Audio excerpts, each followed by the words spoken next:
lagi bersama Sandika di XND Tech Channel. Jadi setelah Apple event bulan September kemarin, akhirnya 2 bulan kemudian iPhone 14 series sudah nyampe di Indonesia. Dan bersama saya di sini udah ada iPhone 14 Pro di warnanya yang baru yaitu Deep Purple.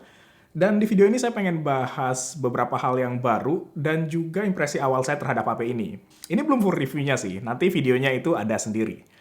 Nah, di iterasi iPhone kali ini tuh sebenarnya beberapa hal bisa kita bilang lumayan mirip sama apa yang ada di tahun sebelumnya. Cuma akhirnya hal-hal tersebut, beberapa di antaranya bisa bikin kita bilang bahwa akhirnya dari si Apple ada gebrakan untuk seri iPhone yang terbaru. Dibandingkan sama iterasi iPhone 13 Pro yang kemarin yang bisa dibilang hampir mirip banget sama iPhone 12 Pro yang merupakan pendahulunya. Kalau lihat desain luarnya, yang sisi belakang dan samping sih bisa dibilang persis ya sama iPhone 13 Pro kemarin. Kameranya masih Boba 3, sisi-sisinya rata, masih pakai stainless steel dan frosted glass juga.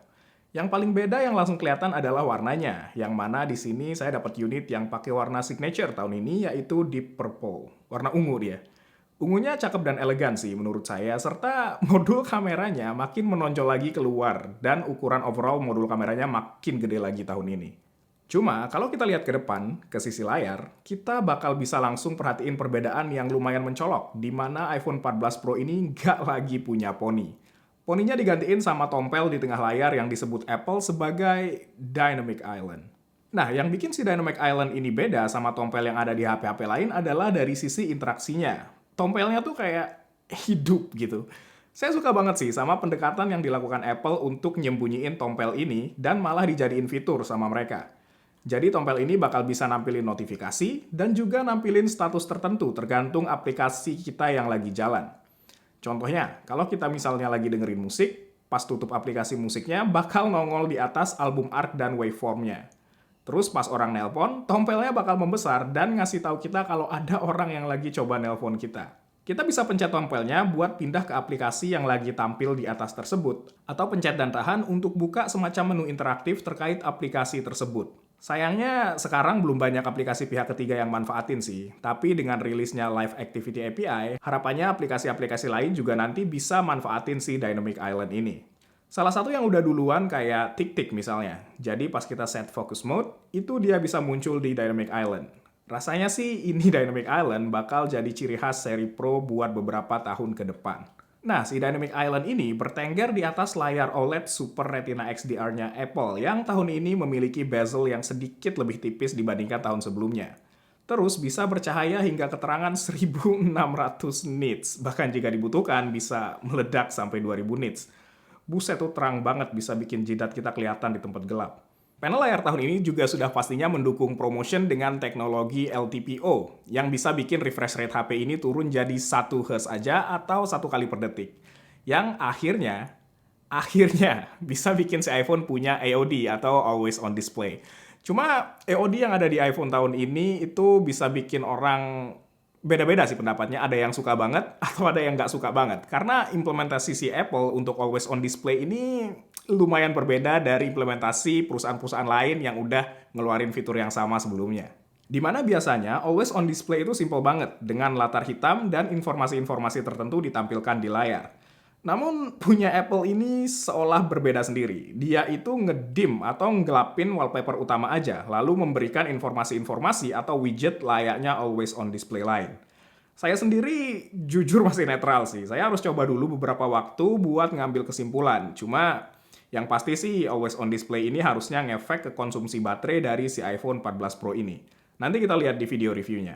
Chipset iPhone 14 Pro ini juga udah pastinya pakai chipset besutan terkini dari Apple, yaitu Apple A16 Bionic atau A16 Bionic dengan fabrikasi 4 nanometer.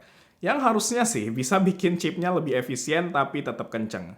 Secara performa sih sepertinya nggak terlalu jauh dari tahun kemarin dengan peningkatan sekitar 10% aja. Namun A16 Bionic ini bawa apa yang disebut Apple sebagai display engine yang baru. Display engine inilah yang bantu animasi Dynamic Island kelihatan super smooth dan hidup banget, halus banget. Di sini kelihatan banget sih sebenarnya dedikasi si Apple buat Dynamic Island ini ke depannya. Selain ngedukung Dynamic Island, A16 Bionic juga turut andil dalam merealisasikan upgrade kamera di iPhone 14 Pro tahun ini, yang menurut saya lumayan major dan pasti seru banget buat dites nanti pas review. Nah, jadi sebenarnya upgrade kameranya itu ada apa aja?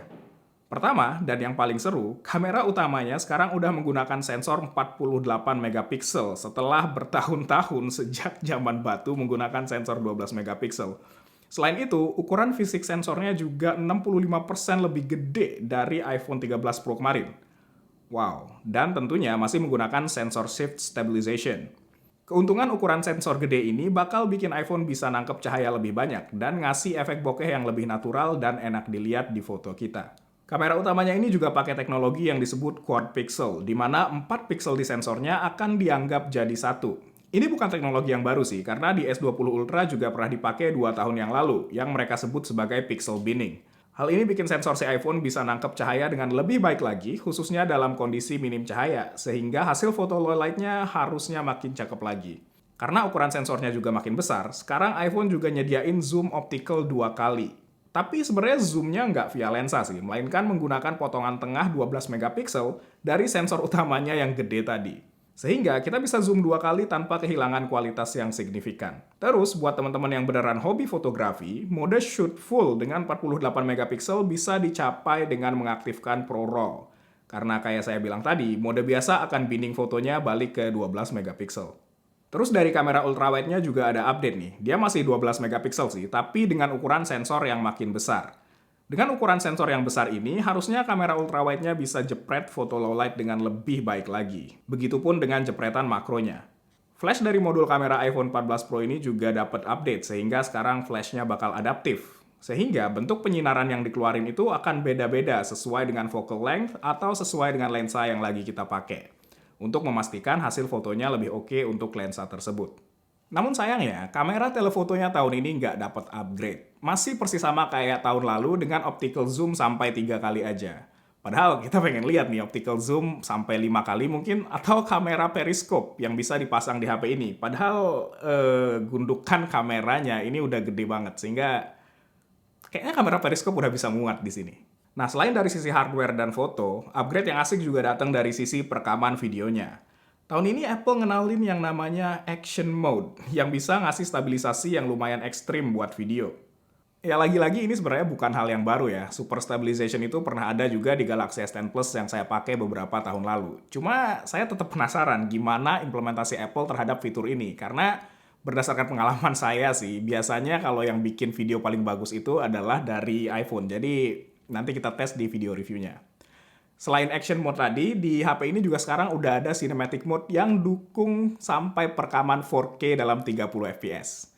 Nice, jadi kalau ada yang mau rekam cinematic mode di 4K udah bisa, atau bisa juga ngerekam 4K terus mau nge-crop jadi 1080p, itu kualitasnya harusnya nggak hilang banyak.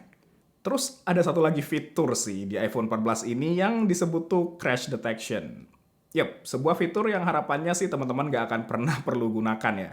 Jadi dengan sensor-sensor yang dia punya, si iPhone ini bisa deteksi dan tahu kalau misalnya terjadi kecelakaan di kendaraan dan bisa bantu untuk hubungi layanan darurat. Fitur ini pastinya nggak akan saya tes juga.